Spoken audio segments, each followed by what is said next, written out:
Ótimo. Bom, então começa se apresentando, falando da sua, da sua formação, da sua linha de abordagem de predileção, dos cursos que você fez, enfim. Tá ok.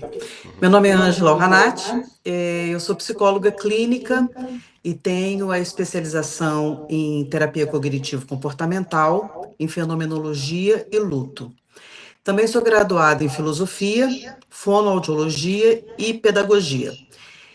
Especialidades dentro dessas áreas, eu tenho psicopedagogia e psicomotricidade, linguagem, voz, e também dissertei na metafísica e lógica sobre a ética aristotélica, encontros e tensões.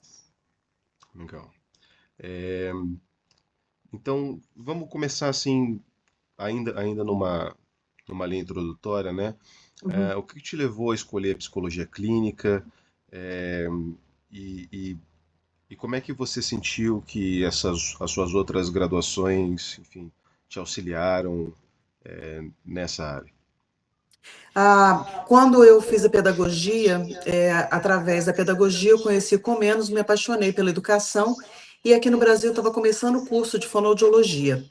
E eu sentia que a prática da pedagogia era muito, é, digamos assim, muito etérea, né? Eu dava aula de filosofia e dentro da pedagogia eu não conseguia, ampliar a minha atividade laboral e acadêmica mesmo, né? E então, quando eu comecei a fonoaudiologia, eu quis fazer a psicologia, mas aí era muita coisa. Então, eu fiz a psicopedagogia e psicomotricidade, que era para entender melhor o desenvolvimento humano, mas eu sentia muito a falta da psicologia. Entendia a fonoaudiologia muito protocolar. E hoje eu já não atendo mais a fonoaudiologia como eu fazia antes, sem o viés da psicologia. E a fenomenologia, ela foi uma, digamos, uma consequência lógica da filosofia, porque o diálogo, né, da fenomenologia com a filosofia é muito estreito, né? Em um determinado momento, a clínica psicológica, ela se desprende um pouco da filosofia, mas ela continua no corpo dessa construção de pensamento. Perfeito. Bom, a gente está fazendo então um trabalho sobre justamente entrevista em psicologia, né? Então a gente vai focar nisso Uhum. hoje. Eu queria perguntar para você como é que você conduz, né, a entrevista, a primeira entrevista com um paciente novo, né? Então assim, fala um pouco disso, como é que se existe um roteiro estruturado, semi-estruturado, o que que você sente que é essencial de captar num primeiro momento, como que você lida com enfim, as dificuldades do processo, né? Se você encontra, por exemplo, um paciente que tem dificuldade de falar de si, ou de um paciente confrontativo. Eu queria que você discorresse um pouco sobre isso, por favor. Uhum.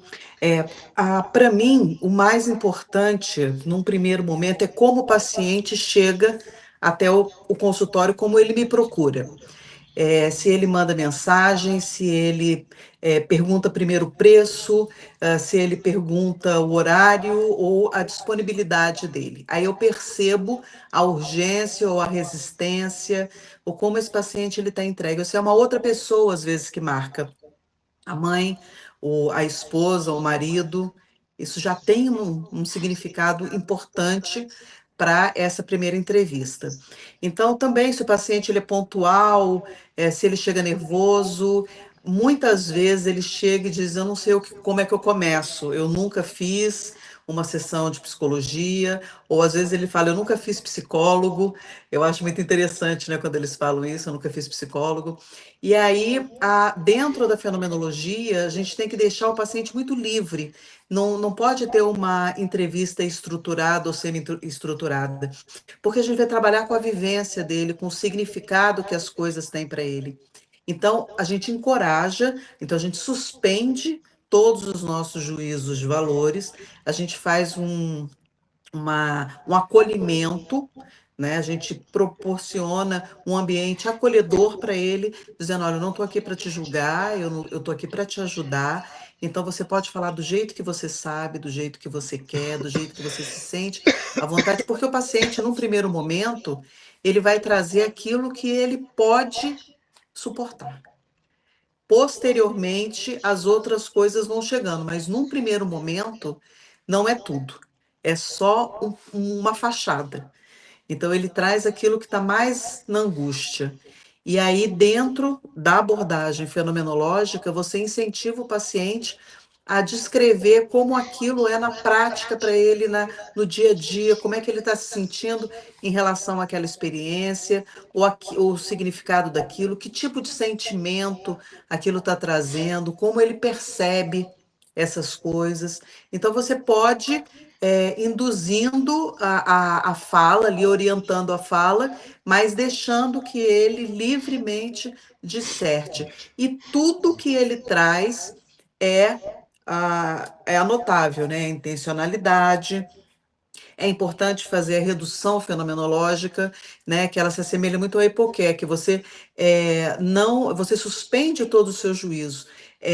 Um processo muito difícil para o terapeuta, porque você tem que se despir daquilo e perceber como aquilo é para o seu paciente, para o seu cliente, para aquela pessoa que está ali na sua frente. Uhum.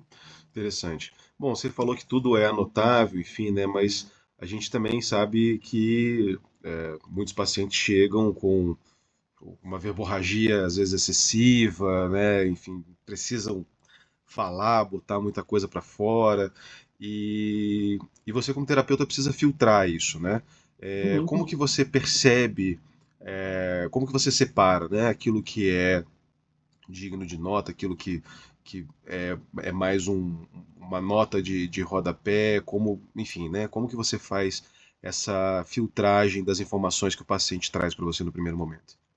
Olha, primordialmente através da linguagem, como ele relata a experiência, a intensidade com que ele vai descrever, porque todos os pacientes eles são muito diferentes, né? Cada um do seu jeito. Então tem uns que no primeiro momento eles olham e diz assim, eu não consigo dizer nada, ele começa a chorar.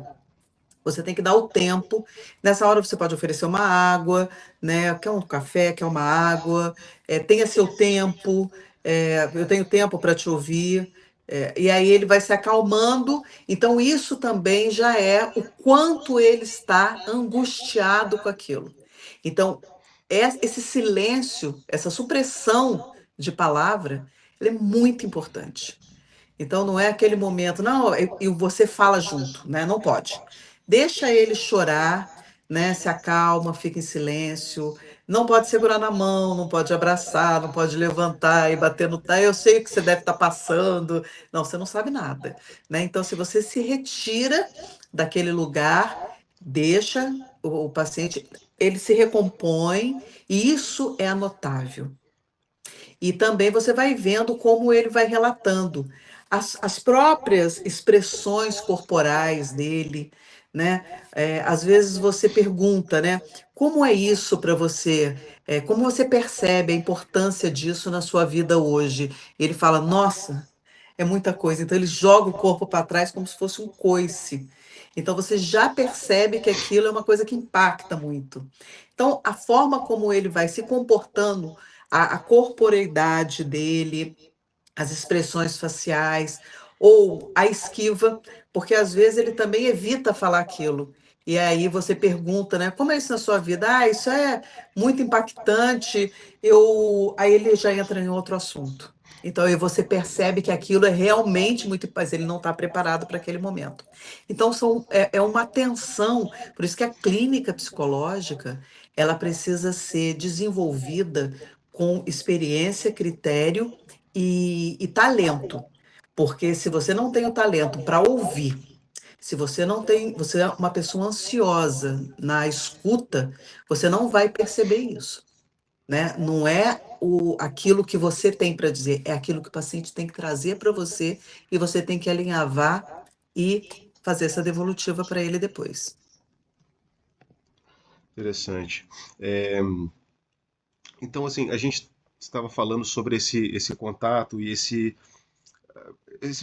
estabelecimento de um vínculo terapêutico, né? Que acho que também é um processo importante, como nesse que ele está Uhum. ali chorando, enfim, para os casos de pacientes mais, com reações menos claras ou menos importantes no primeiro momento, como que se dá esse vínculo terapêutico na primeira sessão, nas primeiras sessões?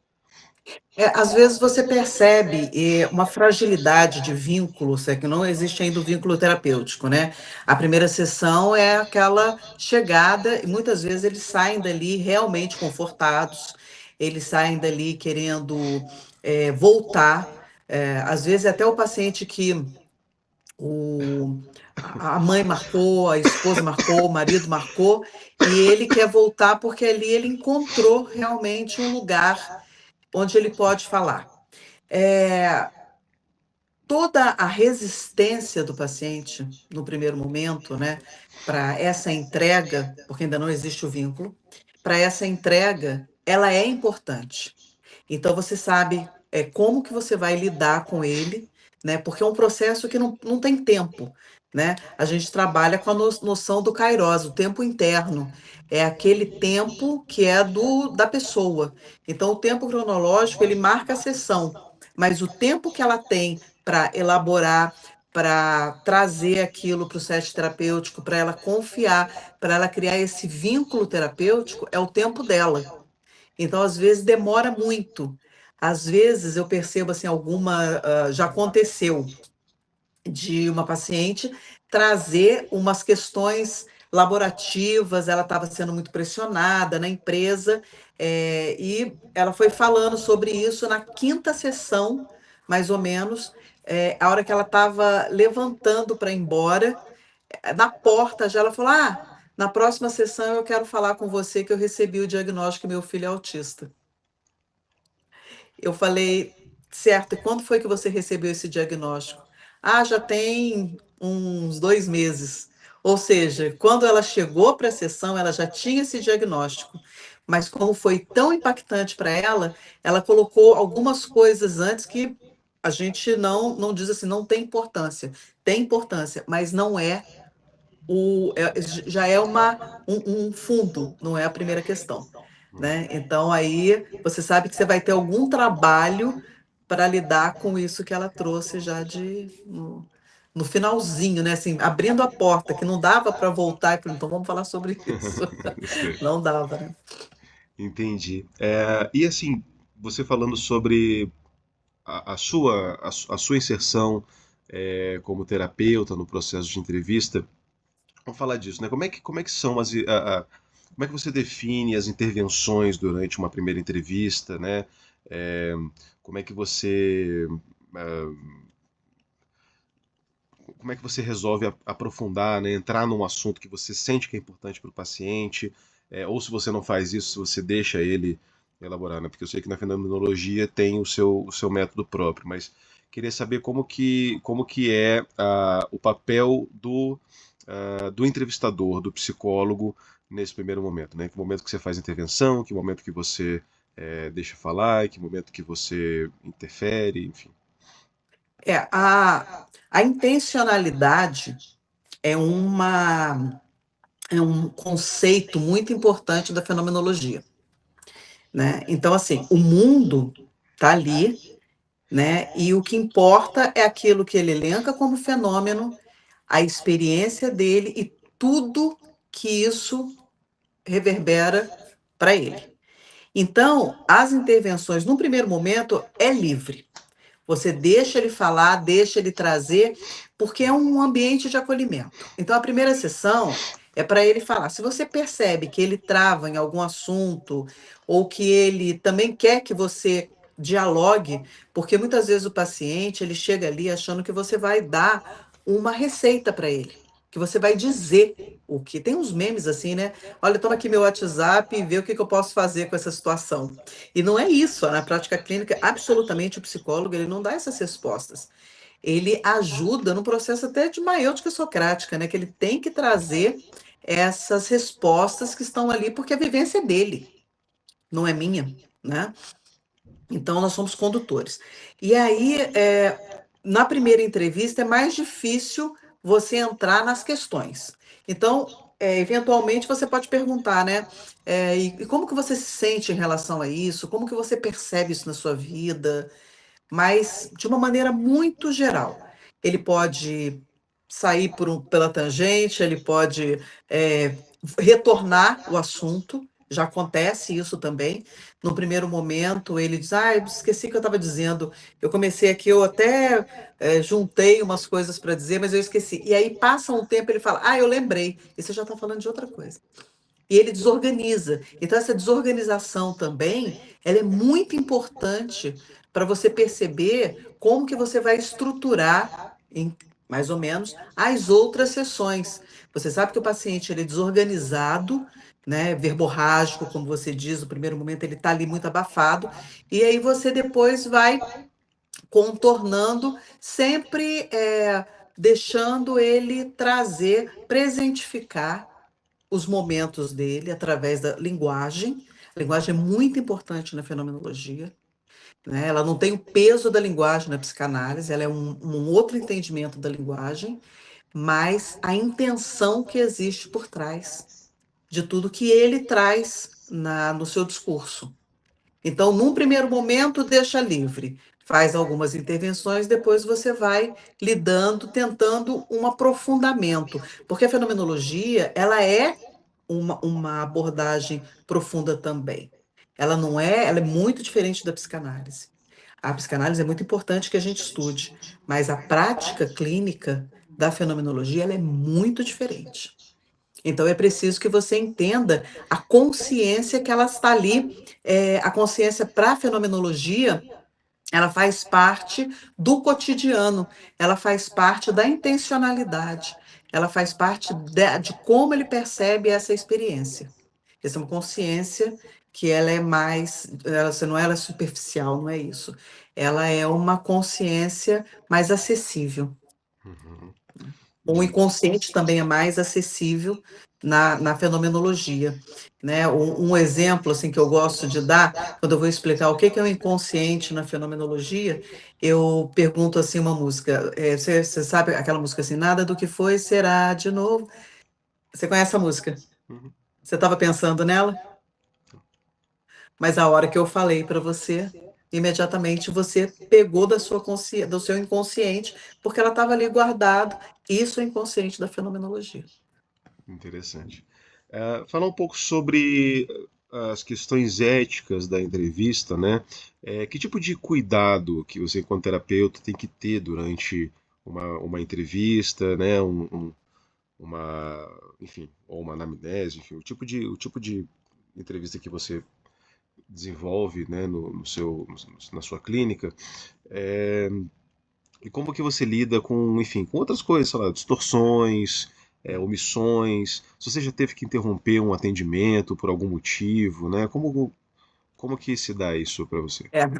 Essa pergunta é muito rica, porque ela tem assim, milhões de coisas que eu posso trazer para você.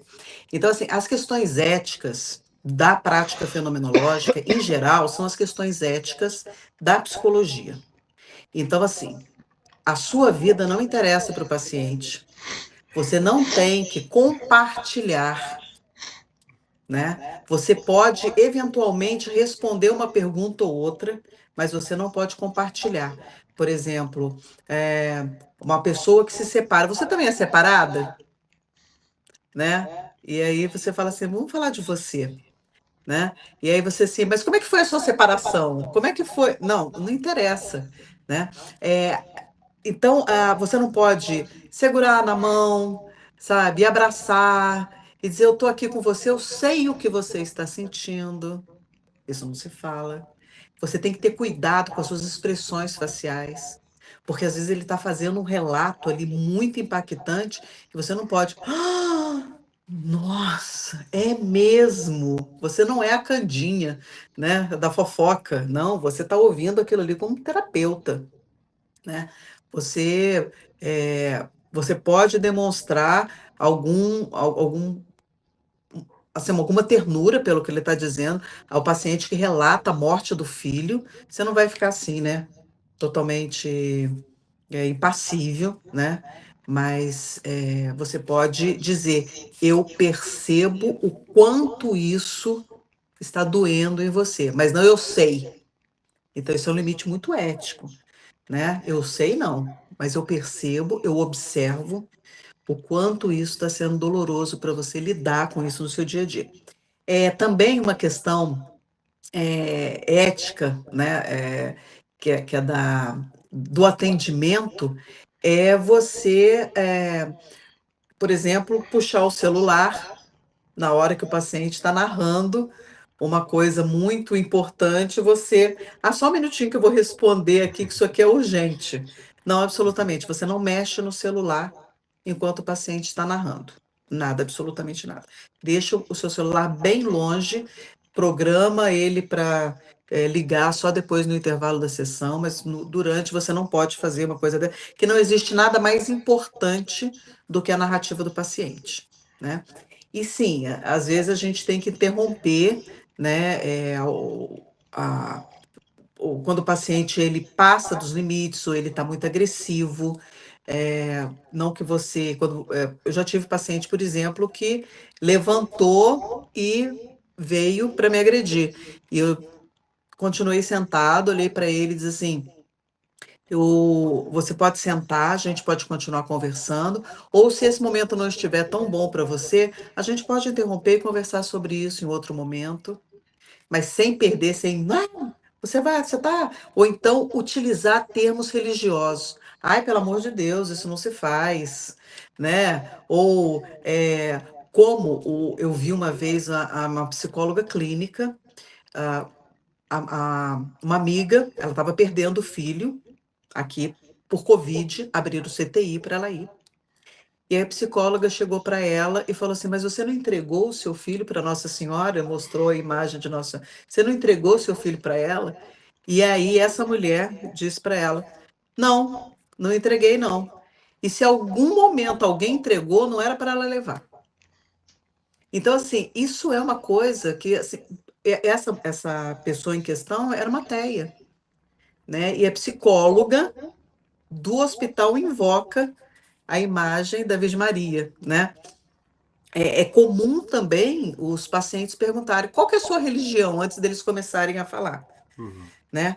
Então, se eles vão falar sobre as suas experiências religiosas ou quanto eles acreditam que Deus é, esteja castigando ou não esteja. Então, sempre que eles falam isso, em geral eles perguntam: mas qual que é a sua religião? Aí é sempre bom você dizer: não, não, não, não cabe aqui, né? Vamos falar sobre a sua, então. Como é que é isso para você? Né? Qual a importância que a religião tem na sua vida?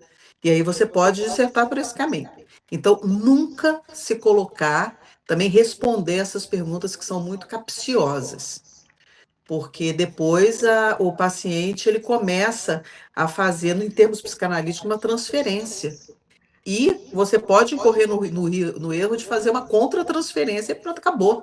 Aí você não tem mais terapia nenhuma para ser feita. E também tem que saber o momento em que você não está mais dando conta da questão, por questões suas também, e que você precisa entregar o caso, né? Então, um exemplo, você perdeu um filho. Você não tem uma especialização em luto, você não tem um entendimento daquele processo, não sabe como vai lidar com aquilo. Chega uma pessoa que também perdeu o filho.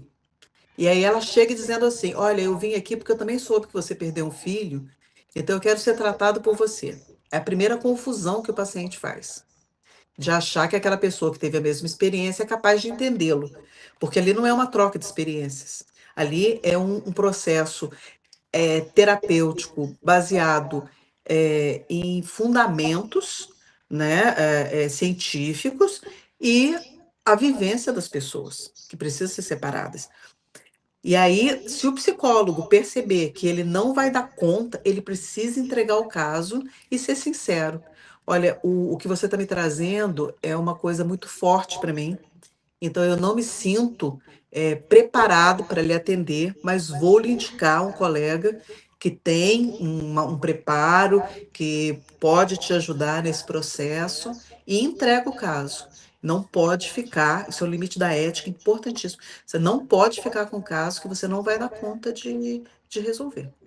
Quer Só dizer, não vou nem fazendo. falar de resolver, né? Resolver é muito forte, você não vai dar conta de auxiliar o paciente a elaborar as questões dele, Uhum. né? Deixa eu fazer um adendo. Você falou assim, é uma confusão que o paciente faz, né, de achar que o processo terapêutico é uma troca de experiências, enfim, mas a gente sabe que existem predileções do paciente pelo tipo de terapeuta. Eu quero uma terapeuta mulher, eu quero um terapeuta Sim, homem, enfim. sim. Como é que se dá essa compartimentalização de preferências, né? Em que momento que deixa de ser uma predileção válida na escolha do terapeuta e passa a ser uma, é, a- a- enfim, da natureza dessa confusão que você narrou.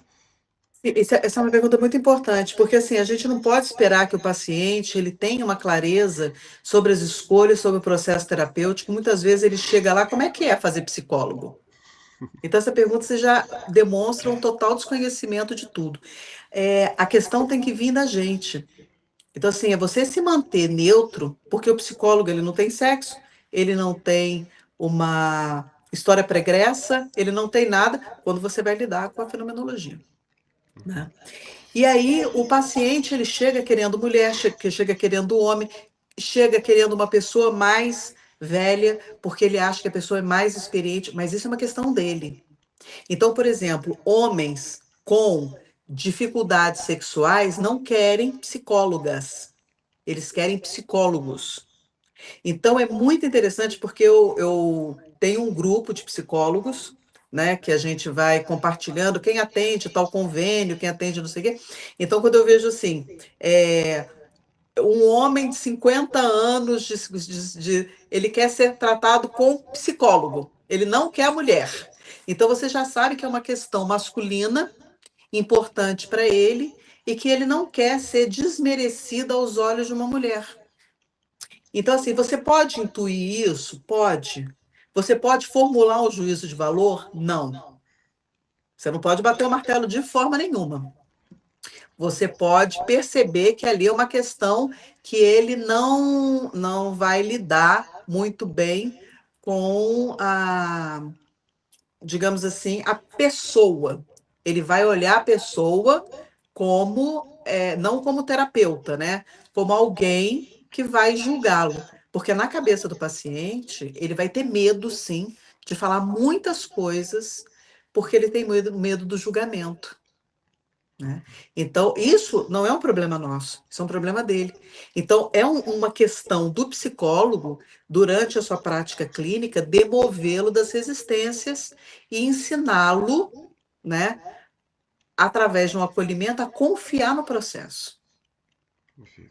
Aí sim. Agora, o paciente, quando ele escolhe, ele vai escolhendo de acordo também com os seus fenômenos, com a sua experiência, né? Às vezes você precisa de uma pessoa mais velha, porque é uma pessoa que vai ter mais experiência para lidar com o caso. Ah, mas ela é recém-formada, ela é muito jovem para isso, né? Então, é errôneo. Às vezes a pessoa uma pessoa às vezes recém-formada, uma pessoa é, digamos assim, jovem, ela é muito mais capaz do que uma pessoa enraizada, que parou no tempo, que não estuda, que não se qualifica, que não busca mais nada e fica naquela prática e não acompanha, né, os desdobramentos do, do mundo, né, do mundo possível. Vou botar assim. Entendi. Falar um pouco, eu sei que talvez até nem seja da área, né, mas também é importante que você diga isso, a respeito de avaliação e diagnóstico, né?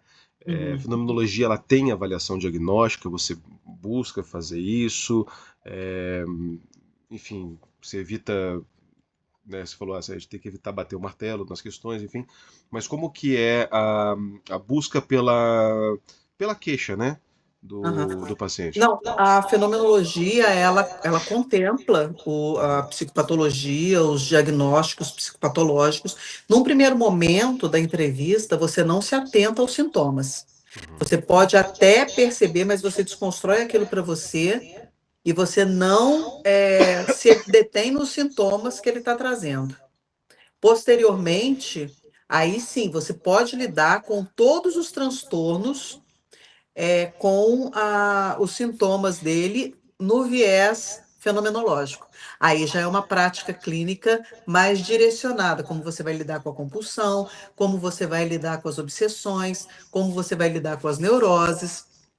Aí já é uma outra questão, né? Aí já é um desdobramento da fenomenologia na prática. Aí você tem para cada um dos sintomas, né, ou dos transtornos, você tem condutas. Na minha prática clínica, eu gosto muito da avaliação do psicodiagnóstico, com alguns testes psicológicos. Eventualmente, eu uso algumas escalas, mas eu não gosto. Eu gosto dos testes que são expressivos e os testes projetivos. O que que eu costumo usar na minha prática? Eu gosto muito do Pfister, gosto muito do HTP, acho que são testes que contribuem muito.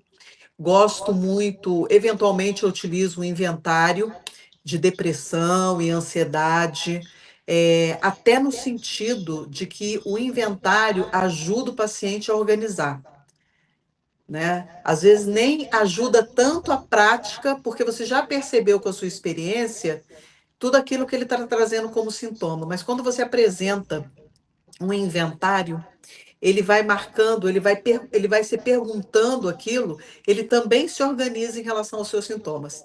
Então, eu também acredito que os inventários, eles tenham uma função terapêutica, né, para ajudar a organizar.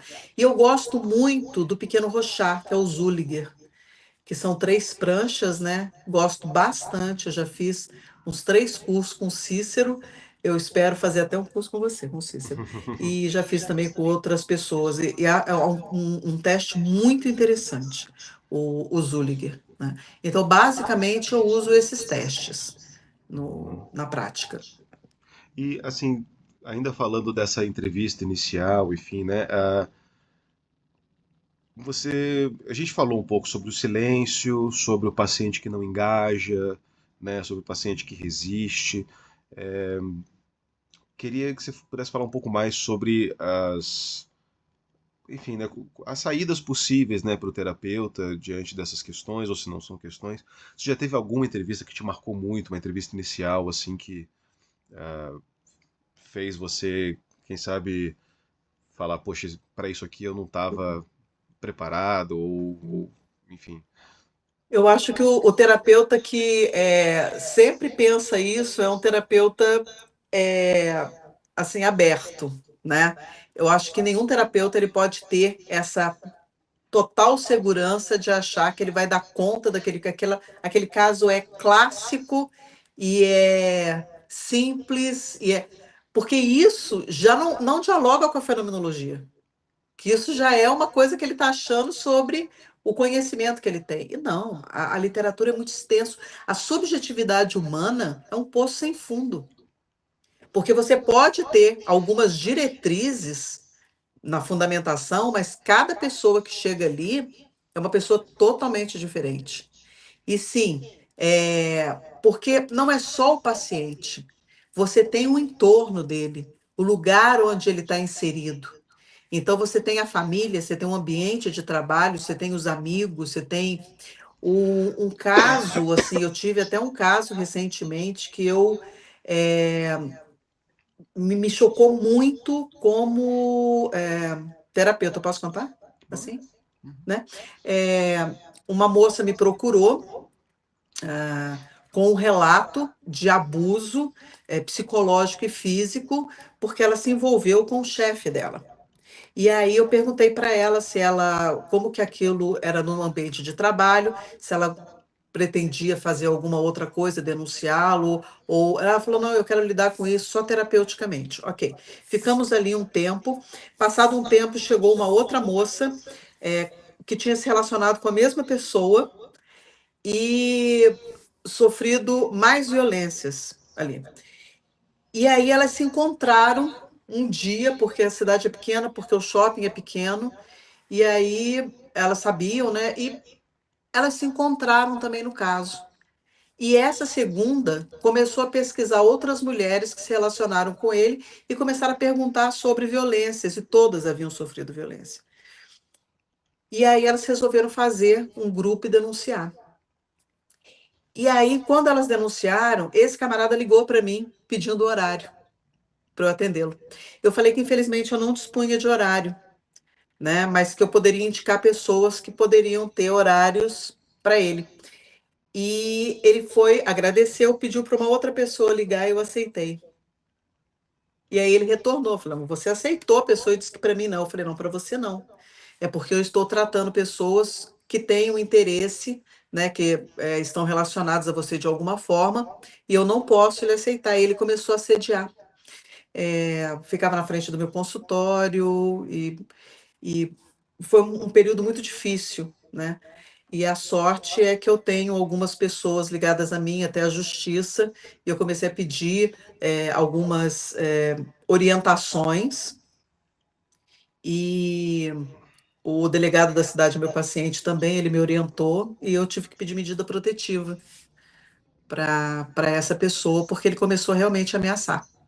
Então, isso já está, a hora que estourar isso aqui, vai ser o coisa, né? Mas esse foi um caso, assim, que chegou um certo momento que eu falei: nossa, eu pedi muita supervisão. Eu pedi muito mesmo, porque foi um caso muito pesado, né? E um caso de uma outra menina também, que ela sofreu um abuso sexual do tio. E na época eu falei que ela perguntou: eu denuncio, não denuncio? Eu falei: isso é o quanto você vai poder lidar com isso, né? Quando você estiver preparada, você pode pensar se você quer denunciar. E quando ela fez 20 anos, ela não era mais minha paciente, ela denunciou. E ela denunciou, e a mãe dela me chamou, e eu conversei com um amigo, que ele é promotor criminal, e ele falou: o caso é meu, né? Eu falei sobre a pessoa pública, né? E ele falou: esse caso é meu. E aí um ex-aluno meu mandou o processo que vazou na promotoria, e ele mandou o processo para mim e falou assim: olha, você é testemunha, né? E aí eu liguei para esse promotor, eu falei: eu sou testemunha. Ele falou: eu preciso de você para botar esse cara na cadeia. E aí eu fui testemunha foi muito pesado também, e enfim. Mas o cara tá preso e deu tudo certo. Mas esse foi um caso muito difícil também, porque quando foi a primeira vez que eu me vi diante de um tribunal para ser inquirida sobre um abuso que uma pessoa tinha sofrido aos 8 anos de idade. Então, esses limites de onde estava a fantasia dela e exatamente, então, assim, eu estudei o prontuário, o MP, o Ministério Público, o próprio juiz, eles pediram o prontuário, eu não entreguei, e é uma coisa que eu sempre oriento os pacientes, assim: não entreguem seus prontuários, porque ali tem muito mais coisas do que só e nem peçam. Eu não digo, eu não acho que seja saudável para o paciente: eu quero meu prontuário, porque ali tem tanta coisa, sabe? Ali é a vida dele, e é uma coisa que tem que ser guardada. Assim, eu não gosto muito de prontuário eletrônico, tudo meu no papelzinho, eu anoto depois da sessão, eu não anoto nada na frente do paciente. E eu falei, como tinha mais de 5 anos, eu falei que eu não dispunha mais do prontuário, mas eu jamais jogaria um prontuário fora dessa natureza, né? Então eu estudei o prontuário, eu fiquei obsessiva ali naquele prontuário, estudando todas as falas, tudo que eu anotei. Eu refiz os testes, eu estudei o manual, eu fiquei ali muito focada em cima daquilo. No dia da audiência, a minha oitiva, ela durou quase 2 horas e meia. Eu fui bombardeada pelo Ministério Público, né? A promotoria criminal, aliás. Eu fui bombardeada pela promotoria criminal, pelo juiz. Eles dissecaram aquilo, não que eles estivessem duvidando, mas eles queriam fundamentar. Eles perguntaram muito. O psiquiatra, ele fez a fala dele, durou 10 minutos. A minha durou 2 horas e meia. Então, foi uma coisa muito intensa, assim. E foi muito pesado. Esse cara foi condenado, e aí surgiram também outras denúncias de abuso depois disso. né, que ele tinha cometido com outras pessoas também. E nem foi uma coisa assim que eles foram, é, chegaram lá e disseram: olha, já que esse cara está sendo denunciado, eu também queria dizer. Não, quando eles pegaram o celular dele e o computador, no celular tinham fotos da enteada dele de 8 anos. Então, assim, quando eles se depararam com isso, né? Porque era um celular que ele tinha escondido, ele chegou na delegacia e aí não tinha prova, tal, soltaram. Nisso acharam o segundo celular, ligaram direto pro delegado, manda prender de novo. E aí eles foram até a casa dele com espingarda, com escopeta, com canhão, com tudo, e pegaram o cara e prenderam. E nesse celular, várias fotos da enteada dele. Então, assim, foi uma coisa bem pesada. Então, assim, é, resumindo aqui, né, para ficar, alguns casos, eles são muito difíceis, porque não depende só da sua competência, profissional, não depende só daquilo tudo que você, né, mas depende do entorno, depende de outras questões, outros celeiros, outros cenários, e tem uma, enfim, bem complicado.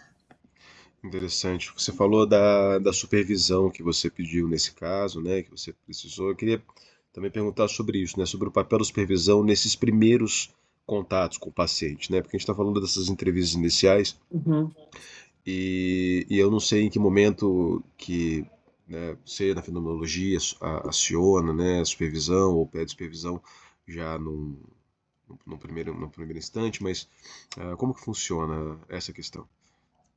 Então, a supervisão é assim, eu acho importante ter uma supervisão sempre, né? Porque discutir o caso, ele é muito interessante, porque o supervisor, ele coloca questões e orienta você a leituras, né? E aí, anterior a isso, é muito importante você ter uma biblioteca para que você possa recorrer. Então, sempre que aparece um caso em que você tenha qualquer dúvida, antes até da supervisão, você precisa estudar aquilo que trouxe a dúvida para você. Então, assim, imediatamente você pega um caso em que você percebe algumas coisas difíceis ali, que vão te dar algum trabalho de desdobramento, não ir diretamente à supervisão.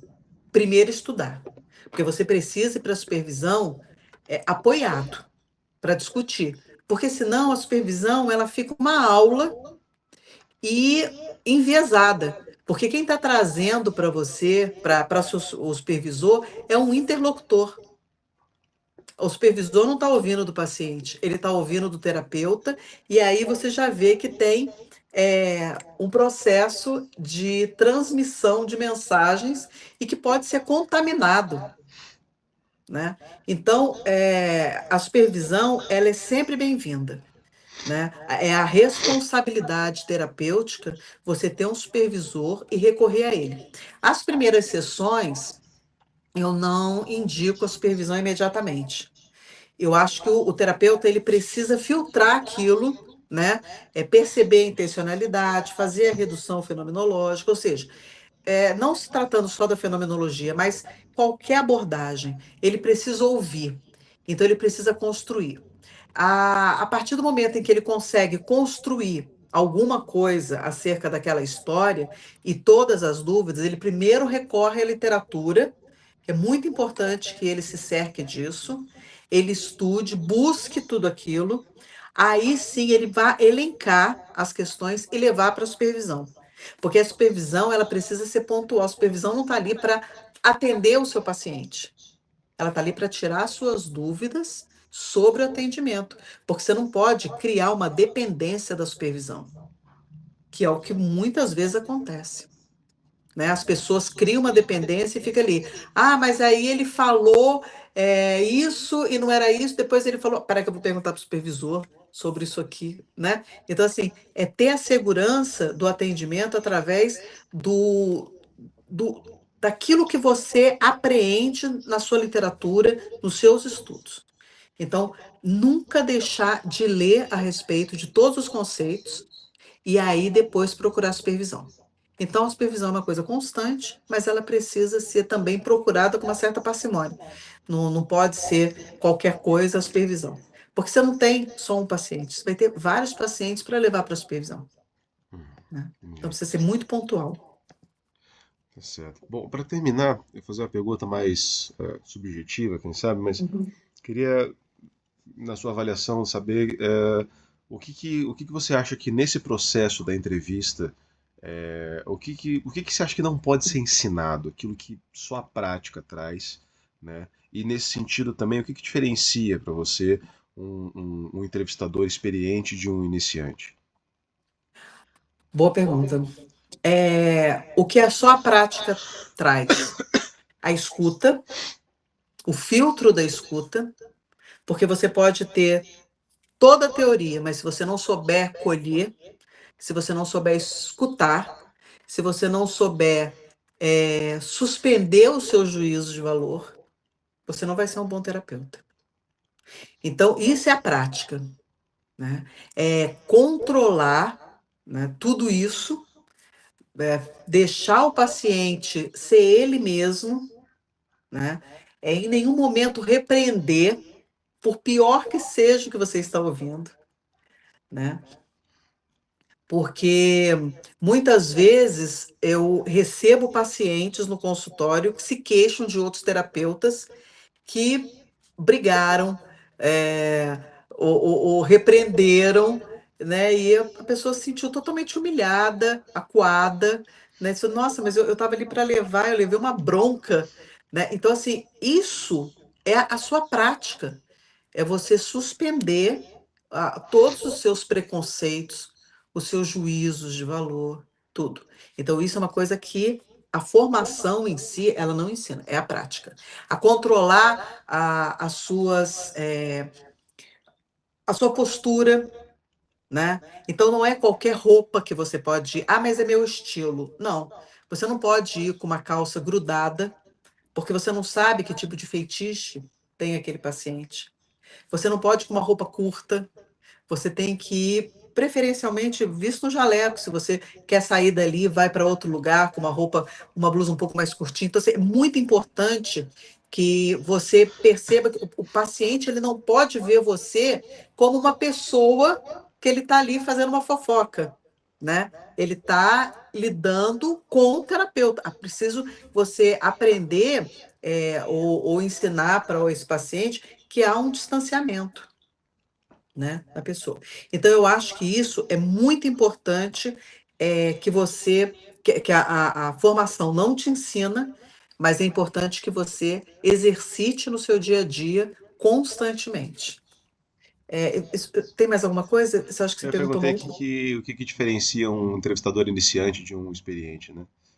Eu acho que basicamente é a ansiedade de eh, mostrar que ele escolheu o psicólogo correto, que ali é o lugar onde ele vai ter todos os problemas resolvidos, que o psicólogo ele está ali, que olha, você veio no lugar certo, no momento certo, que bom que você está aqui, que bom que eu sou privilegiado para te ajudar, né?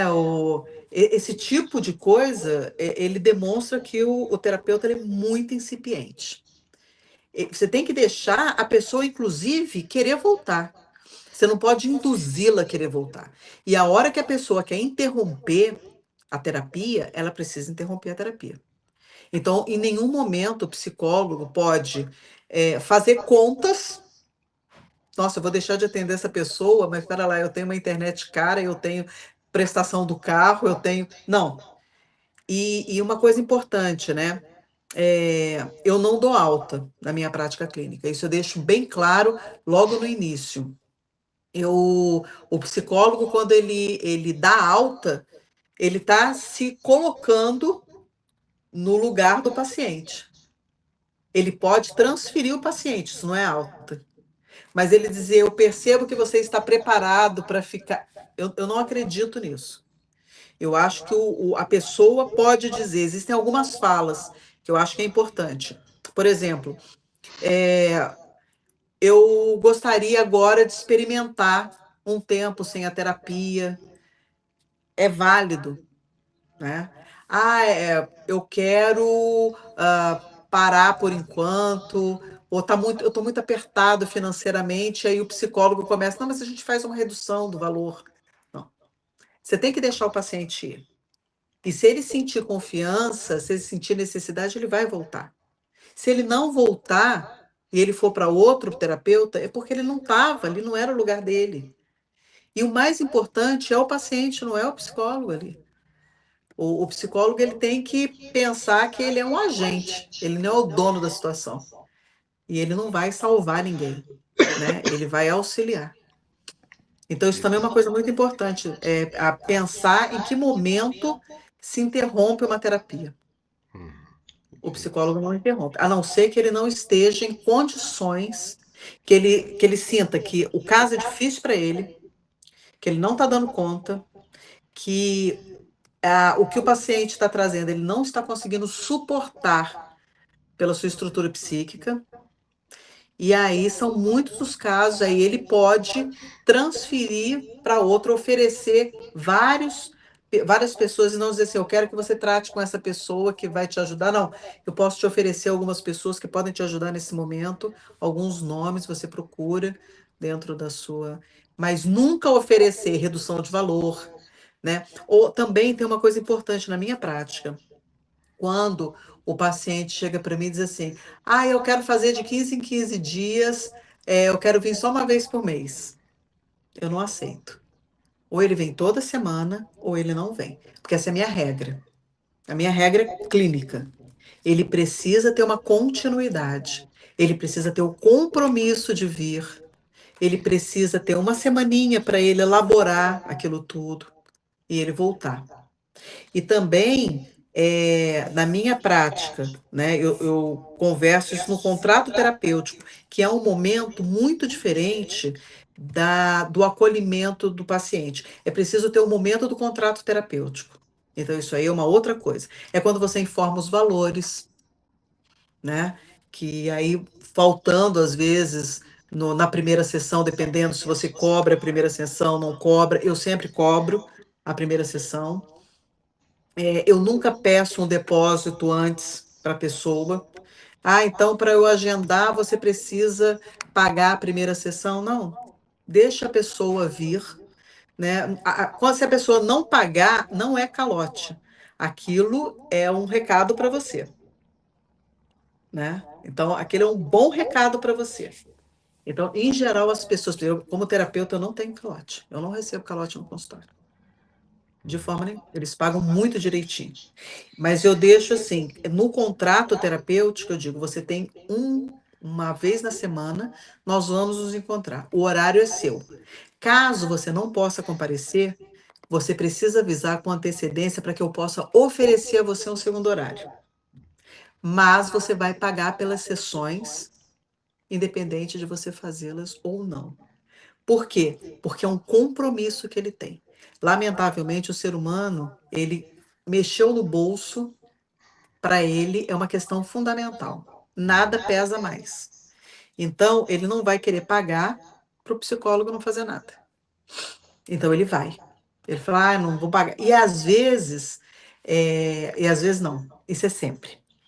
Quando o paciente ele começa a dar muitas desculpas para não ir, vai ser a melhor sessão. Porque ali é uma resistência, mas já que ele está ali, ele vai falar. Então, ele fala. Então, é sempre bom dizer para ele, no contrato, fazer o contrato terapêutico, se você não sentir que ele está em condições de fazer contrato terapêutico na primeira sessão, não tem problema, faz na segunda. Digamos que ele teve uma perda trágica. Você não vai, no final da sessão, combinar honorários, né? É, hã? Justo. Não é? E assim, eu também tenho uma prática clínica de assim, o paciente, quando ele vai fazer uma sessão, ele é meu paciente regular, e ele traz uma sessão para falar sobre uma perda do pai, da mãe, do filho, aquela sessão nunca é cobrada. Eu não cobro aquela sessão. Mas isso é uma prática minha. Eu acho eu encaro como imoral você cobrar para ouvir a pessoa dissertar sobre a maior dor que ela está sentindo. Então, você está ali para ajudá-la, mas no dia que ela traz para falar da perda do pai ou da mãe, eu digo, essa sessão é sua. Então, e assim, eles se sentem muito acolhidos com isso. Muito. Não é aquela coisa do Freud, né? Que ele diz que você tem que dar o valor para a sessão, aquela coisa. Não. Eles já dão o valor para a sessão, assim. Então, quando você não sentir na primeira entrevista um lugar para fazer o contrato terapêutico, nós temos uma vez na semana, o valor é tanto, você me informa seu CPF para o Recibo Saúde, a Receita Saúde, aquelas coisinhas, se você não tem problema, deixa. Porque aquele paciente também, se ele for responsável, ele vai voltar e ele vai contratar com você direitinho. Então, nem tudo é dinheiro também. A gente lida com uma profissão que é um fio tênue, né, entre a sua profissão e a dor daquela pessoa, né, que às vezes é assim, é um absurdo. Perfeito. E aí eu posso só contar uma coisa para você? Pode. Vou contar para você aqui. Essa paciente que ela tentou suicídio, né, essa menina, que ela foi abusada pelo tio, quando ela tinha 16 anos, ela tentou suicídio. E foi num ano novo. O pai me ligou, ligaram para ele que ele estava na janela, ela tinha Acho que se eu enchido lembro do disso. remédio, lembra? Lembro do ano E novo que aí, você tava. que aí o pai me ligou, e aí eu falei, olha, ela está indo pro hospital, está indo pro SAMU. Eu falei, então vai, eu estou no mercado, eu vou deixar as coisas em casa, me preparar, porque eles vão fazer lavagem, estomacal, nesse primeiro momento eu não tenho nada para fazer. E aí, quando ela for para o quarto, ela deve ter um CTI reservado lá. Eu já vou chegar e eu já posso fazer intervenção. E aí eu fiz tudo com calma, tranquilamente, deixei as coisas todas arrumadas, assim, e eu cheguei lá no hospital umas 5 e pouco, do dia 31 de dezembro. Eu só saí no dia seguinte, Yuri, porque foi chegando, essa época tem muito suicídio, Natal e Ano Novo tem muito. E aí as pessoas chegavam, que eram os tentantes lá, e aí o pessoal, você pode atender? Eu vou dizer, não, só vim aqui para ver ela. Posso. Depois eu vou cobrar da família? Não. Eu vou chegar, olha só, seu marido tentou suicídio, eu fui lá, atendi, é tanto. Eu fiquei numa situação assim, eu saí atendendo, e pior, eles não estão preparados. Quando a pessoa entra no hospital, o hospital é responsável pela pessoa. Então, qualquer mangueira de chuveirinho, quebra um vidro, corta, né? Então, você tem que tomar cuidado onde que você está deixando esse paciente que tentou suicídio, porque ele vai tentar de novo. Ele quer se matar. Não está chamando a atenção, ele quer se matar. E aí, ele tinha só um biombo, assim, desses de cortina, e 2 pacientes que tentaram suicídio. Quando eu passei assim, eu ouvi, estava um prestando assistência para o outro, fazendo workshop, porque o outro cortou o pulso assim. Ele falou, não é assim, ó. Desse jeito você não vai conseguir nada, você tem que fazer assim, um explicando para o outro como é que fazia. Eu falei, gente, separe isso aqui, por favor. Você- há um despreparo, assim, absurdo. Entendi. Como é Bom, que foi? acho que era isso. Queria agradecer demais aí você pela Imagina, entrevista, pelo tempo dedicado, pela aula, imagina. uma verdadeira aula Imagina, de aí. forma nenhuma, de forma nenhuma. Eu espero ter contribuído de verdade, assim, né, para ajudar dentro da minha prática, né? Assim, eu ainda sou muito incipiente, porque eu acho que eu vou ser uma terapeuta razoável daqui a uns 100 anos, depois que eu tiver uns 5.000 pacientes, aí eu acho que eu vou ser uma terapeuta mais preparada, digamos assim, mais confiante. Então, enquanto isso, não me sinto e estudo muito. Eu acho que o segredo é a gente nunca deixar de estudar e de se qualificar. Eu acho que isso é Perfeito. muito importante. Obrigado, então, mãe. Eu vou parar aqui a Imagina. gravação, tá? Tá bom.